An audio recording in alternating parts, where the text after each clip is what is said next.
You're listening to The Broken Meeple Show, a podcast that speaks passionately about board games for the benefit of those who play them. My name's Luke Hector, best known for the Broken Meeple YouTube channel, and I'm an everyday gamer just like you. And I'll be talking about reviews, top 10s, and just about anything that connects me to board games, as long as I have a tea or coffee in hand, that is. So grab a cup, relax, and enjoy. And remember, it's only a game.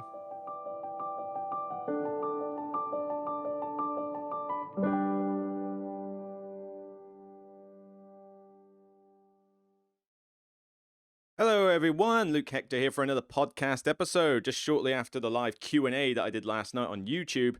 Gotta do a podcast, and topics are going to be slightly similar between the two, I'll admit. Today is probably one of the worst days of the year for me. Being a single person, it's not good to have 14th of February droned into your head, like every day, constantly going, this is coming, don't you love it, don't you love it? No, I don't. I'm not even a huge fan of it. When I did have girlfriends before, it's just such a commercialized day. You know, why do you need one day of the year to show your appreciation for the one you love? Why don't you just do that every day of your life? That's kind of the way I see it. But I don't know. It's like Christmas and everything. Everything's all commercial now, so that's just the way it is. But I figured a podcast is the best way to do this, and so I can spend my time with my one true love, which is my board games. That's always the way it is, and I've certainly got plenty to do on that front. So this episode is going to be a little bit more, shall we say, kind of on the nose, a little bit more direct than a few other episodes. And I mean, is it the sort of thing to talk about on a day like this? I don't know, but given that the general theme is we need to show more love and appreciation to each other as a community, maybe there is a link, a tenuous link, shall we say. So first up, some channel updates. Well, last night, as I said, I did a Q&A special. So that was a full-on, like 2 hour, I think it was like a good 2 hours of time spent with all you lovely people who were in the chat, who were basically, you know, giving me questions, just chatting with me. And I certainly went on to some very, shall we say, down-to-earth topics for the first, 45 minutes of it. And then we got on to some more, general board game questions, as well as some other non-board game questions, like movies and TV and that recently. Some new announcements. I'm going to have a week off at the end of this month. So, you know, I was talking about what sort of games I want to play during that, and even down to what accent I have. So there was quite a lot of good stuff there, and I was certainly appreciative of everybody who was there. It was a fun stream as always. I'm always tempted to see whether I should do this stream bi-monthly rather than just once a month, because I look forward to it, and maybe it would stop me making it 2 hours long. Maybe if I do it twice a month, I could keep it to about an hour and a half tops, and then it's a little bit easier for people to digest, because they don't get a lot of views, Q&As, unfortunately. I mean, people got very little interest in knowing about me. They just want to know about the games. So, you know, you don't get many views on a Q&A topic, but they're still fun to do, and it reminds me that there is a community out there who watch the channel, who want to get involved, who want to engage on a personal level rather than just simply see a video with special effects. Nice. Freshly ground bean coffee to go with everything today, and certainly to wake me up, because I went to bed late last night playing Monster Hunter World and just decided to stay up all night for a lot of the night, and yeah, this morning I was kind of flagging, so the coffee is needed, shall we say. But other than that, on the channel, recent videos have had some positive engagement from people, even if some of them haven't necessarily had the view. So we have Should You Play Dune Imperium? So the review of Dune Imperium, the full detail review has gone up for that one. And this one is, you know, I gave it a good review, but I did have some flaws with it. And there's certainly been a lot of, shall we say, discussion over that front as to whether some of them were justified or not. A lot of them related to the aesthetics and the theme of the game. But coming from somebody who is a complete noob when it comes to Dune, like I know nothing about the Dune universe and that, this was certainly an interesting one to do. But it's, what are we talking about, 2,000 views since February the 11th? Would have liked it to have got more than that, but at least people are watching it, and it was good to at least get another detailed review out, because I know it's been a little while. There is another detailed review in the works with Merv. I will be doing a full detailed review of that. That is in the editing room, so shouldn't be too long before you get that. Maybe by the end of the week, I'll have probably edited that one, and then it should be ready shortly after. But that should be pretty cool. And we'll get on to reviews in a bit more detail in a minute. The Beyond the Base Game series has done pretty well from an engagement point of view, shall we say. I say engagement point of view because it hasn't done well from a views point of view. 804 and 670 for videos that are a week old is pretty pathetic, really. And the problem is I kind of expected it because A, it's a new series, it's a new idea, but also there is the fundamental problem that when you do videos on expansions, you're only really going to get people watching it if they have the game and are considering the expansion. So it does mean that you are kind of restricted with your audience. But that being said, it is quicker for me to do these videos. I mean, it's not a short thing by any means. I've still got to record a good, 25 minutes worth of footage, cut it down to a good 10 to 15 minutes, and then edit it and put some effects and titles all over the place. So it's still not exactly a 5-minute job here, but it's definitely one that's a lot easier to do than a detailed review. So these ones are good fun though. I mean, they may not have had the views, and I do urge people to sort of share them and get them out, but they've had a good number of likes, and they have had a lot of comments. I mean, they're getting a lot of feedback from people as to like what games to go with, and comments on the video and how things like that. I mean, granted, a lot of them are from dedicated fans, but I always appreciate anything from dedicated fans. And the views are they're not necessarily. If I was to go by simply do the views justify the series, the answer would be a massive no. But these are good fun to do, and I think these are still informative. And the main thing I want to get across at the end of the day is I want to do videos that are useful to people. It's not just a popularity contest, although we will get onto that in a bit more detail later. So these ones I'm still going to continue doing. It's early days, and I've only done the 2 Abyss expansions, so maybe they're just not as popular. I've got one edited, ready to go up, which I might put up tomorrow or Tuesday, and that is for the Role Player Monsters and Minions expansion. And then shortly after, maybe a couple of days later, I will put out the Fiends and Familiars one, which is also ready. So there's 2 expansions coming this week for a game that was highly requested. And then I'm going to obviously work on more. So Anachrony Fractures of Time was requested. Architects of the West Kingdom Artisans was requested. The Raiders of the North Sea expansions were requested. There was a lot of requests coming back. And there's even ones I want to do that weren't necessarily requested, but I want to talk about. Like, for example, I have here the Days of the Siege expansion for this war of mine in my hand. It's shrink wrapped. I will not unwrap it until I'm ready to play it, which may not be for a little while yet because of time, but I've been wanting to try out this campaign, and this is an expansion to the game. I was dubious about getting it at first, but I now have the opportunity to say, you know what, I'm going to play through this campaign and maybe give a first impressions or a beyond the base game video in general when I'm halfway through the campaign, because let's face it, if you're halfway through a campaign, you're not enjoying it, you're not going to enjoy the rest of it. But, I should be able to give my thoughts on that one, so I do look forward to getting that to the table. Other than that, there's plenty more expansions to talk about, and it's still worth doing. So don't worry, the views may not be good, but the fun is still there, and the information is still there. And then finally, yes, I also did the top 10 list with Board Game Ramblings the other week, where for 2.5 hours we talked about our top 10s. I promise you that future top 10s will not go that long. We just got very carried away with the discussion, free people's point of view, and everybody getting very passionate about the games we were talking about, interacting with the chat. It was such good fun, though. I had a blast, and I can't wait for next week when I'm doing the Ryan and Bethany Board Games top 10 2-player only games. That's going to be good fun as well. But certainly, I look forward to doing more with Board Game Ramblings in the future. We are good friends. We do get on well, so it's always a joy to do stuff with them. But I also want to do things with other smaller creators, and we'll get onto that a little bit later in a tiny bit more detail as well. So, there is just some really cool stuff that I want to highlight there for the channel in recent weeks. In terms of games, well, as I mentioned, Days of the Siege, I'm not going to lift it up because it's going to take and be a massive pain to do it, but Xayah Legends of a Drift System is on my table. That is ready to play, although I need to learn the rules, but I've got the expansion in there to make it soloable, so that's really diving into the deep end with Xayah. Everyone kept telling me I should play it. Finally, I shall play it. In fact, I'm hopeful I'll get it out today. I'm thinking this will be one of my priority plays today. I've got Masters of Renaissance. This is the Lorenzo de Magnifico card game. And although, as I'll get to in the review, this one really should not be named that. But what I'm going to do with this, and also Ginkopolis, which I need to play solo as well. That's over there. In fact, I can reach it. Here we go. So Ginkgopolis, nice one there. The thing with these two is that I'm probably going to do what's called rapid fire reviews, or I'll try and think of a better name maybe, unless somebody gives me a better suggestion. But basically, I can't do a detailed review for every single game that comes out. I just do not have the time. If I did this full time, that wouldn't be a problem. But sadly, I don't. And to be honest, even if I did do this full time, I don't think I'd have the time. Let's face it, the Dice Tower can't do it with a crew of Lord knows how many people. So how am I supposed to?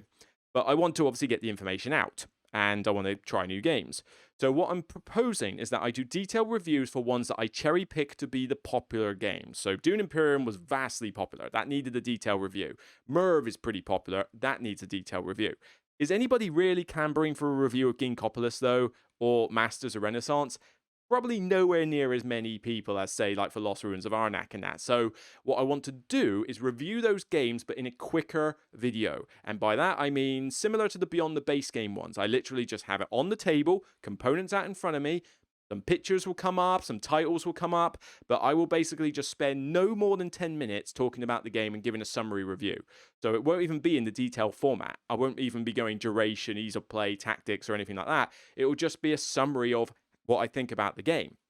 And some of these games only really need 10 minutes to talk about them. But I feel that that will get the information out. It will get a video out on a review, but it won't take up, 6 hours of my time to record and edit the video. So it's going to be, I think that's a series I'm going to experiment with. I'll try and get a new intro done for it, just a quick one, because it will have to be quick. So I'm trying to keep the video down in 10 minutes. But that's just a heads up that that's something I'm planning. So, I'm going to do Ginkgopolis solo review and Masters of Renaissance full, like, multiplayer and solo review, both in a rapid format. I don't know if I'll call it rapid fire reviews because that seems too general and basic.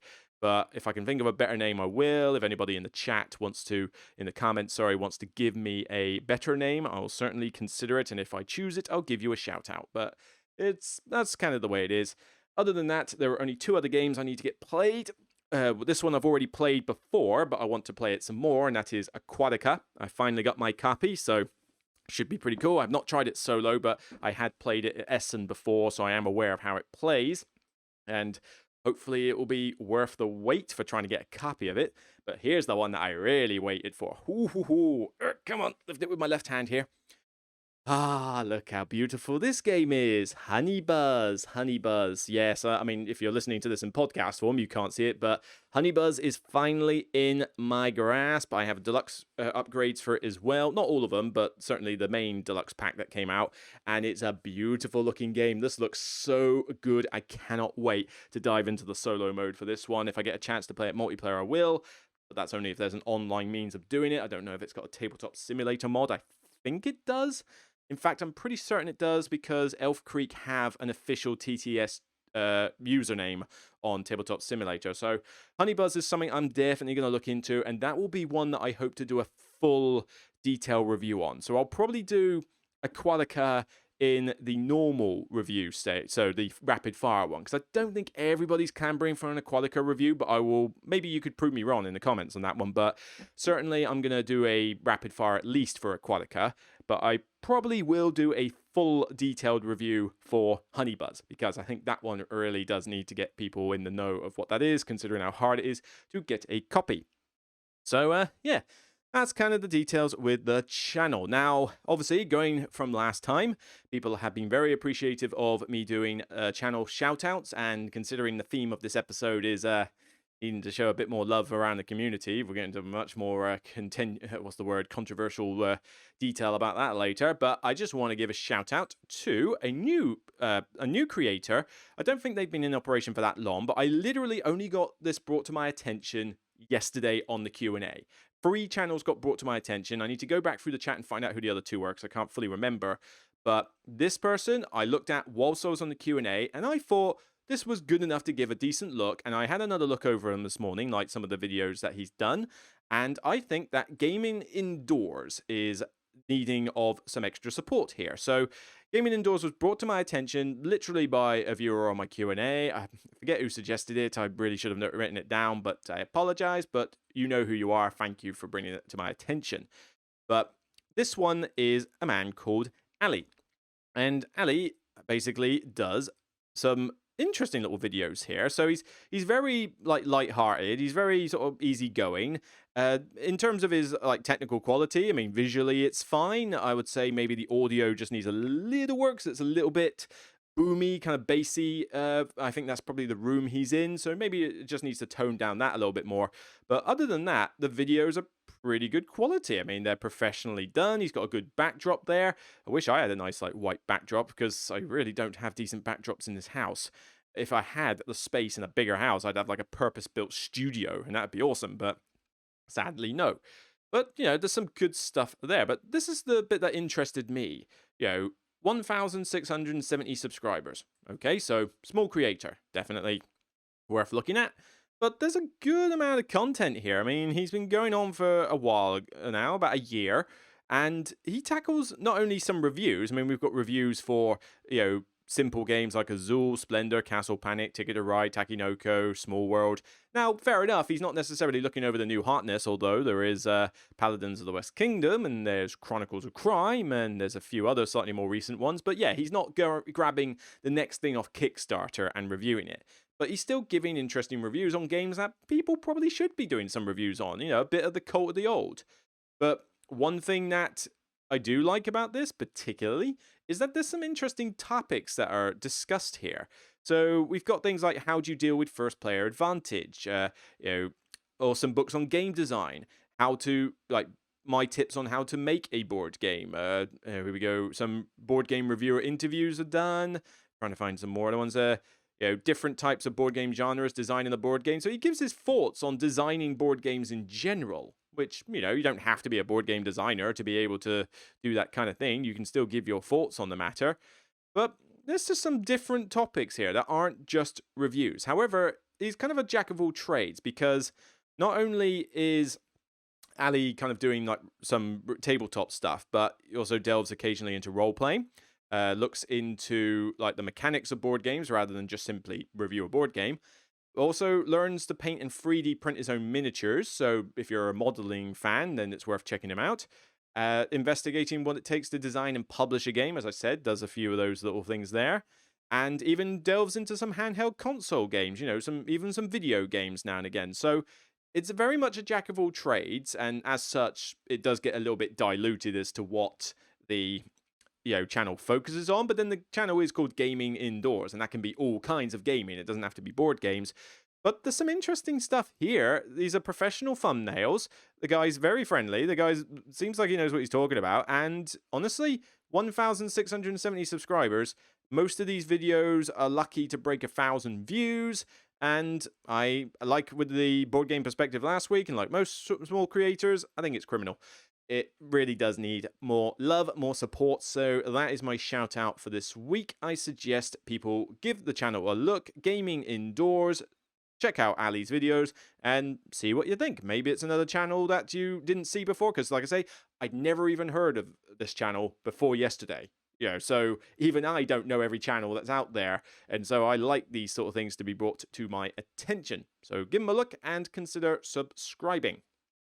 So on to the meat of this video. Now, this is, like I say, it's a topic I wish I didn't have to talk about too much, but, on a day where we're supposed to love one another because it's Valentine's Day, this kind of needs to be spoken about, and I did talk about it in detail in the Q&A. So there's only going to be so much visual medium on this particular podcast. You can probably have to just listen to this one, but I'm concerned about the board game community at the moment, and not necessarily gamers. I think the gamer community is fine, even though there are some blemishes, but I do think the creator industry has taken a downturn, particularly since the start of COVID.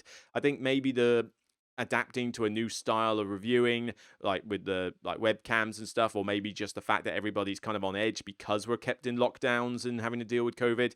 I think it's just got people a little bit frayed, a little bit frayed under the feathers, if that's the phrase. And it's starting to become noticeable on social media, particularly on Twitter, that something is going wrong and needs improving. I actually did a poll. I can actually look at this on my community tab. I am kind of There's two things I'm doing before I get onto the topic, actually. One, I am using my community tab more often. So here I've done a amusing photo today where I say, like, because I haven't got a girlfriend or anything to appreciate today, I spend it with the thing I do love, board games, and, it'll get some love. But I'm using my community tab now to post up updates as to what's coming out, as well as polls, because everybody likes a good poll. And I found that the community tab is quite cool. You can get quite a few likes and comments on there, and it's just another way to engage with you all. So I've done some interesting stuff like, does if a game designed for two players has a solo mode included, does it invalidate it from a list? I was preparing for the next list. Beyond the board game choices, what else have I done? Do you prefer a pure deck builder or a hybrid deck builder? And stuff like that. But I also did one on the opinion on the state of the board game community at present. And 37% of people said it's as great as ever, if not getting better. 12% said it's taken a downturn and isn't the same, and 51% say some bad apples here and there, but still a good bunch. So, we're talking less than 40% of the community say that a community is getting better, but the majority will still say that we're okay, things aren't too bad, and 12% are saying it's taken a downturn. If we're talking from a community perspective, so you gamers, the normal gamers, I think some bad apples here and there, but still a good bunch. I'm more in that middle category. But I think from a creator perspective, we are kind of looking more into the it's taken a downturn and isn't the same category for me. I am seeing some problematic stuff, and some trends on social media as well as among creators, and it's kind of got me a little bit worried. And maybe these worries are unfounded, but this is kind of just how I'm observing. I always take a bit of an interest in observing trends on social media, as well as looking at how YouTube does things and SEO and various bits like that. And I'm just sitting back as an observer, and there's stuff I'm noticing that I'm not as keen on. So much so that I've even come off Twitter and started to focus more on Instagram. So I am still using. Well, it's because I was looking at Board Game Perspective before. That's why they're coming up. But the Instagram is now becoming the channel that I'm trying to push a bit more. I'm still on Facebook and I'm still on Twitter, but I'm trying to get my Instagram channel publicized a bit more. So originally I didn't used to post that much to it, but now I'm posting a lot more. So updates as well as pictures. But I'm making a proper effort to post every day. I've even redone my bio, so it's got a more interesting bio on it. But it's still only got 751 followers. I mean, some people out there have got several 100,000 of the things, and most board game people will have at least a few thousand, if not 20, 30,000. So I honestly don't know how to grow the channel any more than it already is. I know I'm not the most popular person in the world by far, but I do need to pump this forward. So honestly, if you are on Instagram and you didn't realize I was on Instagram, please get it out. I mean, maybe I need to change my profile picture, because at the moment it's just a picture of me and nobody recognizes it. So I'm thinking I might change that to my logo avatar and then just have my face in more pictures, because then that's how you do it. So I'm probably thinking that's what's going to happen. But yeah, I do need to get this main. So I want to follow more people. I want to be followed by more people. And I want to really get Instagram going. So if you haven't already, please follow me on there. I'd really appreciate it. And I use it a lot more for engaging with people. So, so much so that when people have sent me direct messages in the past, I've usually sent them audio messages back rather than just type. So, there's some cool stuff you can do on Instagram, and I think it's 100 million times better than TikTok by miles. So, stuff like that. Where shall I retreat back to? Let's get back to the YouTube studio, I think, for the picture. Actually, no, let's just leave it on the Instagram thing for now. So, yes, the community at the moment. The concern I have is that there's a lot of divide amongst people. And I mentioned a lot of this on the Q&A yesterday. I feel that creators are getting divided, usually between, even usually just on the basis of continental divide, if need be. There's definitely a bit of a America versus Europe thing going on, where, I think the word is clique. Is that the word I'm thinking of? I don't want to get like the Princess Bride thing against me, but is clique the word I'm looking for? Clique definition. Just look that up very quickly. Clique definition: a small, close-knit group of people who do not readily allow others to join them. Yeah, so I'm noticing this turning up on particularly Twitter a lot, and this is where creators are sticking together. Like, there are some creators out there who are, like the big names, who are literally just publicizing themselves and anybody who is associated with them, so whether it's part of their conglomerate or their personal friends, and no one else. I go out of my way to do hashtag support small creators, and I wish that was a trend. I wish that was trending on Twitter and going viral, because I think that's a hashtag that really should. And I'm putting out there that there are small creators that deserve some love and support and some viewership. And I've just mentioned one earlier, Gaming Indoors and Board Game Perspective. I went, you got a glimpse of their channel again when I was looking on Instagram. So, and obviously Board Game Ramblings and Ryan and Bethany Board Games. These small channels who nobody knows of. Well, actually, people don't know about Board Game Ramblings and Ryan and Bethany Board Games and that, but that's not what I mean to say. I just mean to say that, these small channels that don't get as much support as they really, really deserve. And the problem I'm seeing with creators, particularly the big lot, is that it's literally just them. Like, we're going to support ourselves, and that's it. It's, is it an ivory tower thing? Is it the rich get richer mentality? But, I don't want to, name names, really, but I can definitely see that it's like, oh yeah, here's one channel that's like several people included, and all you see is, oh, go watch this person, and this person, and this person, except it's the same 2 or 3 people all the time. It's like, yes, I know they exist. I actually don't watch their content, because I don't like the content. Stop drilling it into my skull that I need to watch this content. And it will get blasted into me on Twitter. But then there's other types of cliques where is that I don't know how you pronounce that. I could be pronouncing that completely wrong. But the other type is that, it's linked to the idea that I think when it comes to being like well known as a board game creator, it's about ticking a box, and there's a list of boxes to tick, and somewhere at the very bottom of that list is talks about board games. But there's a lot more boxes above it that aren't relevant that are still needing to be ticked. And I feel that board game creator, support is being judged like the Oscars. If you've ever seen the Oscars, I don't think I could find a link now on the fly, but if you've ever seen the Oscars list that they've got now in terms of being eligible for an award, the list is ridiculous. It is like a 10-page pamphlet thing, like solely on all these tick boxes that have got nothing to do with the movie itself. A lot of it is all down to what is now driving the board game industry at the moment, which is political correctness is basically driving our industry. Everything is now about PC. And it's just like the Oscars, because the Oscars are like that now. In order to get your movie recommended, you need to fulfill so much criteria that it's got nothing to do with the movie itself. It's all down to political correctiveness. And, I don't care about the Oscars anyway. I mean, most of the time the Oscars talk about films I've never even heard of, let alone deserving of an award. But it's now creeping into the board game hobby, because the ones that you see on social media trending like crazy tick those boxes. But, I don't tick any boxes at all.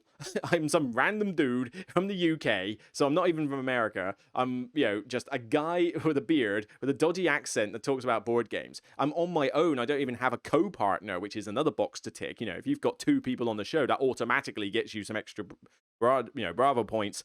But it's just me talking about board games and ranting.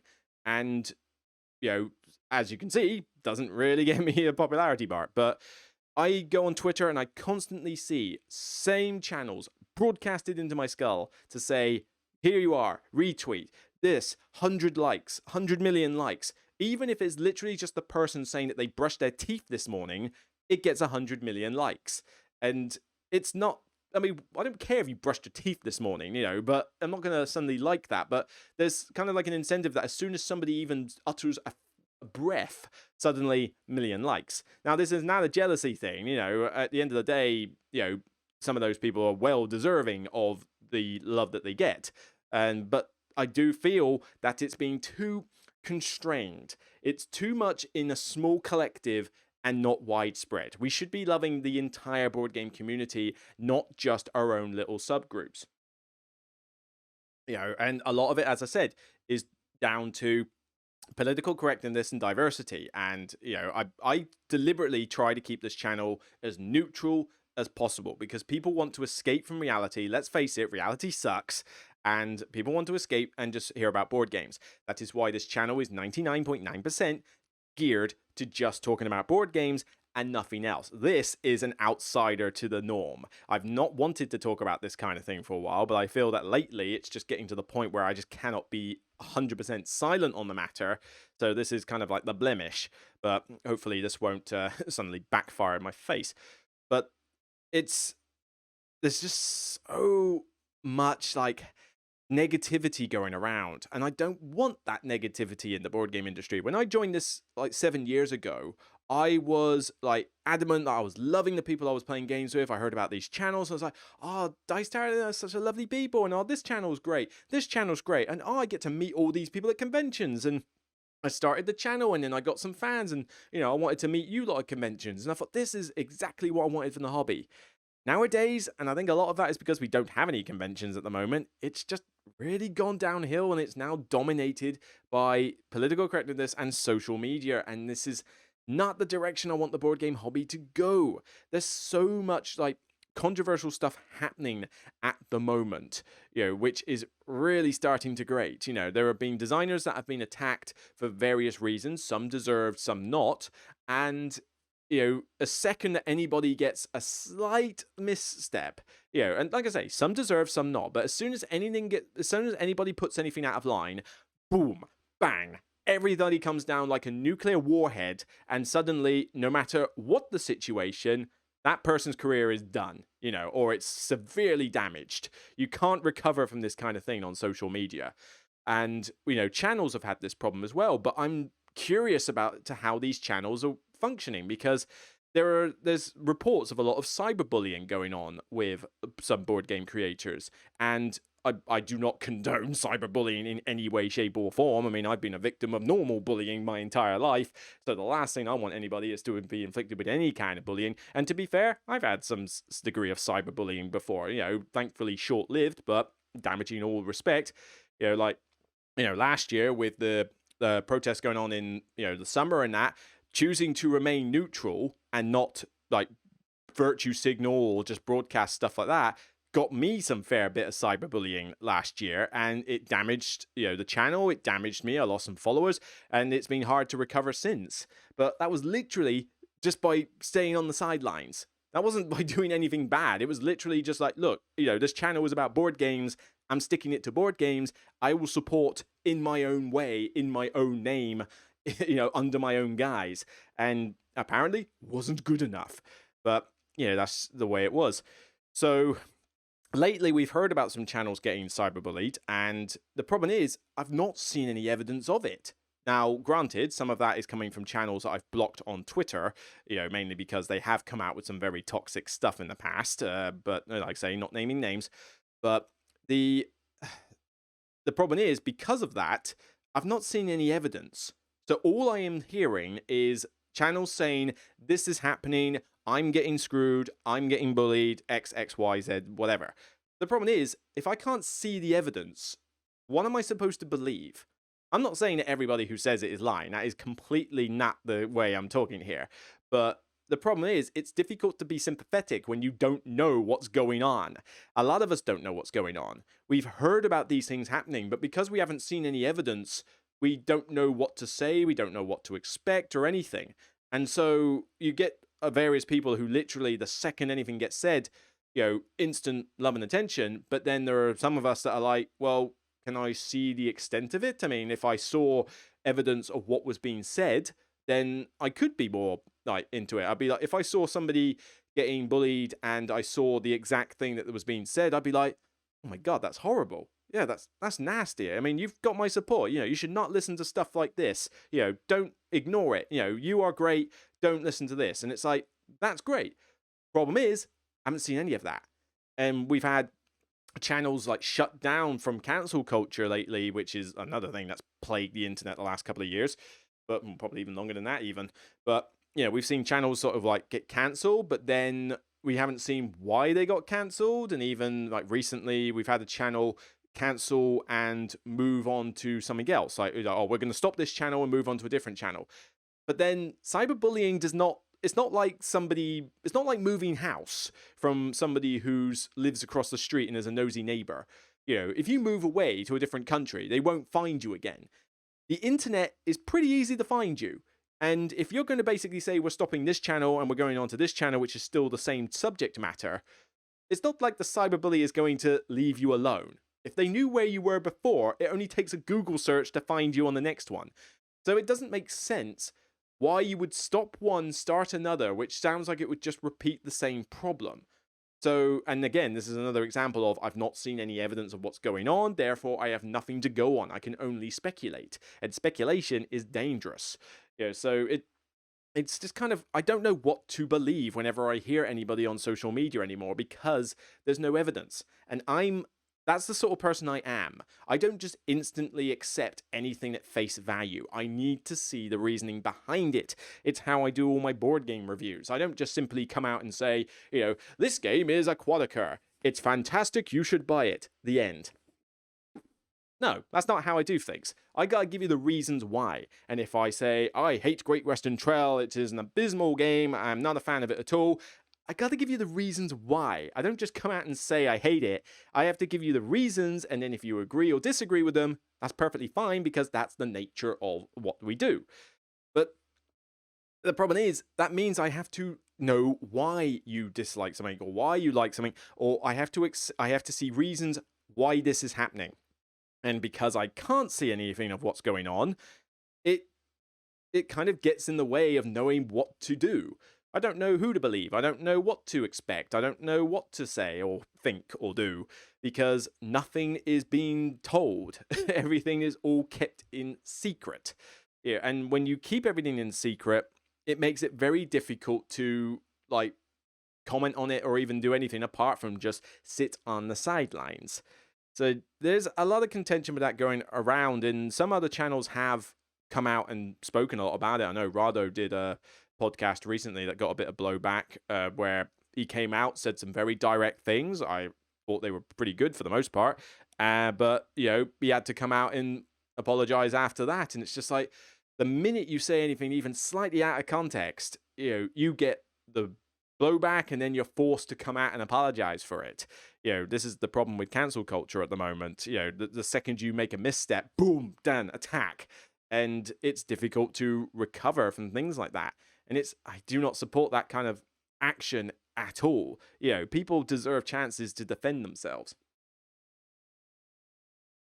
Quick drink there. So, yeah, slightly, contentious topic, but it's kind of the way I see it. And I'm sort of observing other trends for how,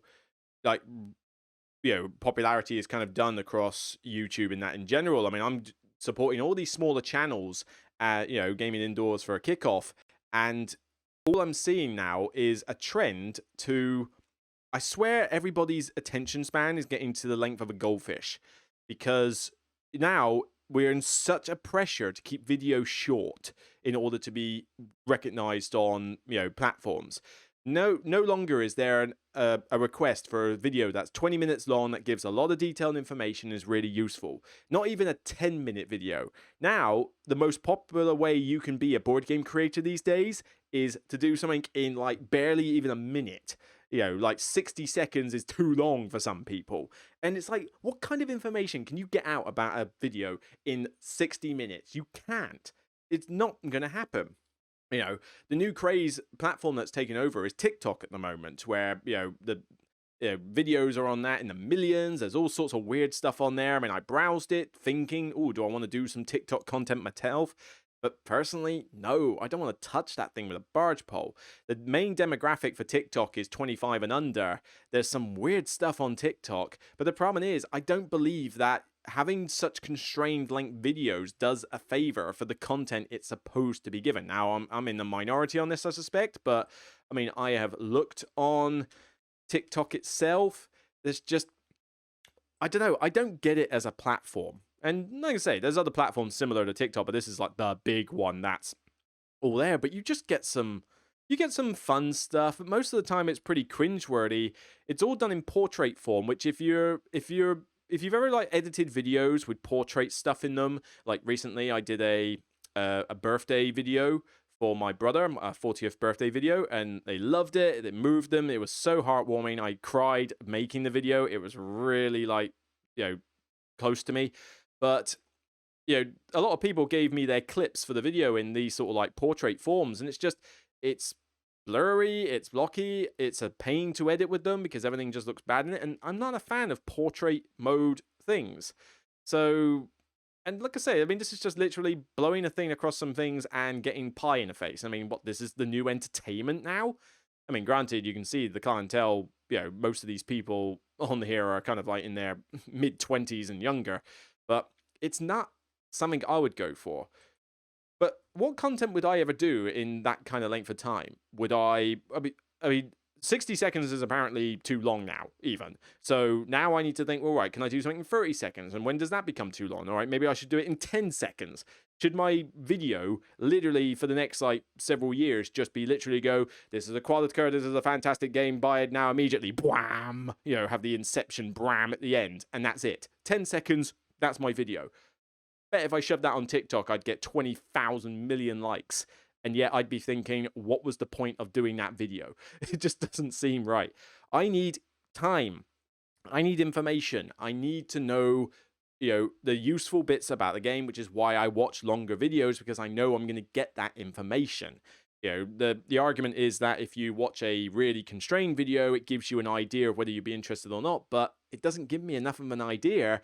And in the same amount of time, I could get the detail off Board Game Geek just by reading the blurb and knowing if I'm going to love it or not. So different strokes for different folks, but I just don't see myself going down that TikTok route ever. It's not for me. It's not my style. I don't watch TikTok at all. So to each their own. I'm going to look into Instagram for the stories thing or whatever it's called, the thing that does video content on Instagram. I've got a new phone, a Samsung Ultra S21. I'm going to be looking at that and hopefully trying to do some videos on Instagram, but not like as a massive series or anything. This is just literally, hey, this is me, this is what I'm up to type videos, not full-on reviews and stuff. It's just, I want to use the Instagram platform a bit more. So I'm more interested in trying to figure out how that works from a community perspective, because one thing I'm liking with Instagram is the community is more friendly on there. On Twitter, it's very toxic. My analogy to Twitter is that it's basically a school kid's playground with a giant microphone in the middle and everyone takes it in turn to push the talk, usually at the same time. But with Instagram, people are just talking about board games. People just post board games. There's no political correctiveness. There's no, politics. There's no like bad blood. There's no toxicity. It's just people looking at cool pictures of games and people playing and enjoying board games. It's so much more friendly. That's one reason I want to look more on Instagram, because it's more down my route of what I want this channel and the board game community to be. So, yeah, I don't know what more I can say on the matter, really. As I say, there's a lot of subdivision in the creator community. There's a lot of we support each other, nobody else. I am gonna keep supporting smaller channels. I will make that hashtag support small creators as big as it can be, even though I've got no influence whatsoever. But I am gonna be talking about these other channels on this podcast every time I do one. I am gonna be highlighting them just on live streams every now and again, and I am certainly gonna be doing more collaboration videos with other creators to get them noticed. I mean, Ali from Gaming Indoors we might be able to do an interesting discussion topic. It's worth looking into. As I say, Ryan and Bethany board games are going to be next week. That's going to be good. And I want to talk with other creators. I want to get them noticed. But it's a slow process, and it's the best I can do. People have been very supportive of me doing it, so I thank you for giving me that little confidence boost to carry on doing it, and I'm not going to stop. Yes, I can't do the promos at the end of my YouTube videos anymore, but that's just because I need to keep those lengths down, as I said, and there's only so much time I can fit in the video in the editing room as well. So I think it's easier to browse them on a podcast and talk about them then. It just seems like a quicker and easier way to get the message across. But yeah, so who knows what the creator industry is going to do in the future. Are small creators going to get left by the wayside? Are we just going to get dominated by the same big groups and nothing else? Will they be the only ones you hear of? And are we going to get to a point where you now have to tick a minimum of 10 boxes about yourself before you even get respected in the community anymore? I see, like I say, this may come off as harsh, and I don't blame people for thinking that way, but it's I see everybody as equal. Everybody is equal to me. I don't give people extra benefit or less benefit for their background, whatever it may be. Diversity is now a big thing in the world right now, and I've always been a supporter of it in my own way. I have so many people in my local board game clubs, my Portsmouth one and my Southampton one, who meet, different areas of diversity and ethnic background, and they are lovely people. They are good friends. I play games with them all the time, but at the end of the day, they're equal among everyone else to me. I don't sort of go, I don't look at anybody with a weird face, and I certainly don't suddenly give everyone special attention just because of that. I give people the same respect I expect people to show me. That's the way I've been brought up. That's how my mum and dad raised me, to not, be judgmental, to not be biased towards other people, to respect others. And that's the way I roll. So, person X will get the same respect from me as person Y and person Z. Doesn't matter who they are, where they're from, or anything like that. It's like, no, you are all friends to me. And only if you are a complete jerk, or evil, or like deliberately go out of your way to harm me or other ones that I care about, then yes, okay, I'm not going to show you respect at that point. Like I said, the same respect I give is the respect I expect people to show me. And if we all just did that, would we not like just get along just fine? It's I don't know. The world has gone downhill, I must admit, and I think COVID has not helped. I think it was going this way before COVID started, but certainly I think the isolation and the negativity towards various continents and countries, blaming people, the cancel culture and that, I think it has got out of hand, and it threatens our community a bit. I don't think it's going to destroy it anytime soon, but I do think it is a threat, and it needs to be contained, it needs to be addressed, and needs to be handled correctly. I'm not the sort of person to say what the correct method is. It's too contentious a topic, and I'm not exactly a sociology expert to be able to talk about that kind of thing. All I can do is just give my opinions at the end of the day. But all I know is that I will be continuing to respect everybody else, for who they are. I know I will be continuing to, stand by my definition of equality and show respect to everyone, no matter where they're from and who they are. It's like, if you are a good person, then you will get respect from me as you deserve. And and I will certainly be supporting smaller creators, to say, look, if the big channels aren't going to support smaller creators on a wide basis and just stick to their own, personal drives and desires, then I will. If they won't, I will. Yes, I'm fighting a losing battle, but I'm going to continue fighting. That's the way it is. Because if I don't do it, who will? I don't know anybody else who does. And so somebody needs to step up. I would like more people to step up. I would certainly like to hear from other smaller creators that they start shouting out about other creators as well. And particularly on Facebook and Twitter, I think it's really badly needed. On Facebook, the big creators, the ones that are trending, whether they tick a box or they're just a big creator, they could literally, as I said, say they brush their teeth and get 1 million likes. Everybody's commenting and stuff like that. And fair enough, fine. But show some love for the others as well. Because I can see some people talk about board games and put up some video content and that, and they'll barely get 2 people care. And that happens with me as well. I mean, I'm certainly one of the lesser popular people on the internet, I'll admit. And, I can put up a video about, doing a poll for worker placement games and saying, no, let's talk about our favorite games. Let's actually have a good conversation. And I'll be lucky if 6 people like the post. Despite people commenting on that, I'll be lucky if 6 people actually click the like button. It's not like I need 200 likes on a post to feel good about myself. No, it's not that at all. But, it's just noticeable when you can see Here's a post about everyone discussing board games and what we love. 6 likes. Here's a post about the fact that I got up in the morning and had a piece of toast. 150 likes. How does that make any sense?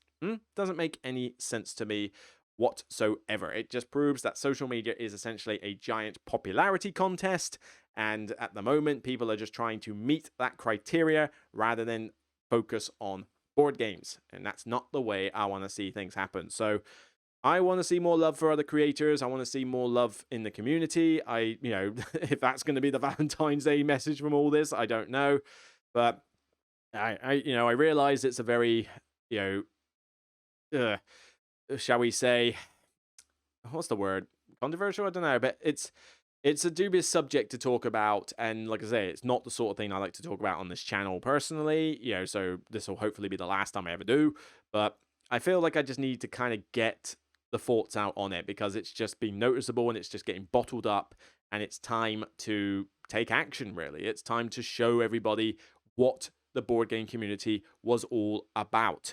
Get it to that stage where it was 7 years ago when I first joined, and back to that reason why I joined, why I got into the hobby, why knowing all these great people, why getting to know all these other people in creation, and just playing games with people I'd not met before, why that was such a buzz. Honestly, when conventions are back, I am going to go to as many conventions as I physically can, and I cannot wait to shake hands, to hug, to talk to all of you who watch this channel. And even if you don't watch this channel, I want to talk to you anyway and play some games. I cannot wait. It's going to be heaven.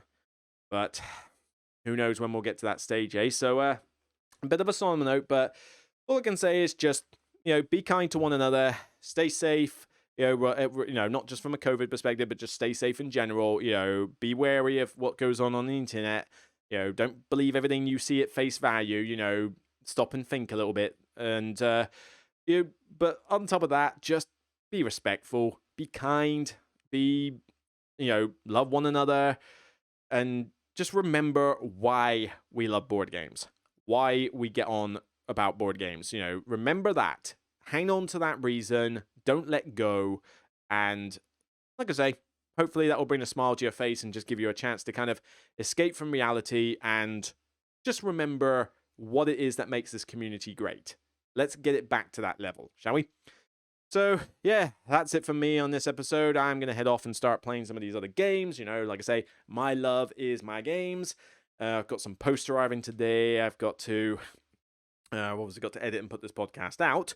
But yeah, plenty of stuff on the horizon for me. But I really can't wait for the end of February when I've got a week off work, where hopefully if I get everything done before then, I can spend the entire week doing nothing but vegetate on games. I mean, obviously I've got to do exercise and chores and shopping, but it will literally be a case of, if it's not about movies or TV, if it's not about video games, and it's not board games, I ain't doing it.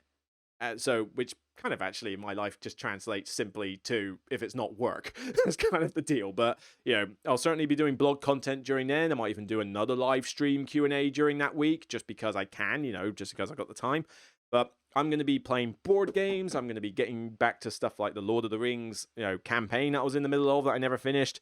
Play a lot of these other games. I'm just going to enjoy my time in that week, just getting back to my love of board games, trying to escape from reality. And I think that's what we could all do with right now, an escape from reality.